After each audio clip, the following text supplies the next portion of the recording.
জায়েদ খান, জন্ম ৩ জানুয়ারি ১৯৮০, একজন বাংলাদেশী চলচ্চিত্র অভিনেতা এবং বাংলাদেশ চলচ্চিত্র শিল্পী সমিতির সাবেক সাধারণ সম্পাদক।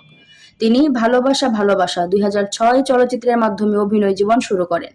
এই চলচ্চিত্রের মাধ্যমে চলচ্চিত্রে আত্মপ্রকাশ করেন। নগর মাস্তান, অন্তর্জালা সহ বেশ কয়েকটি চলচ্চিত্রে অভিনয় করেছেন। তিনি বাংলাদেশ চলচ্চিত্র শিল্পী সমিতির সাধারণ সম্পাদক হিসেবেও দায়িত্ব পালন করেছেন। চলচ্চিত্র ছাড়াও জায়েদ খান বিভিন্ন ব্যবসায়িক উদ্যোগেও জড়িত। বর্তমানে তিনি দেশে বিদেশে বিভিন্ন শোতে অংশ নিচ্ছেন এবং তার অভিনীত সর্বশেষ সিনেমা সোনার চর মুক্তি পেয়েছে। জায়েদ খান ২০০৫ সালে তার হাই স্কুলের বান্ধবী মালাইকা পারেখকে বিয়ে করেন। তাদের দুজনের একই সাথে পড়াশোনা করেছেন এবং একই ক্লাসে ছিলেন। জায়েদ খান বিভিন্ন সময়ে বিভিন্ন বিতর্ক এবং আলোচনার কেন্দ্রবিন্দুতে এসেছেন।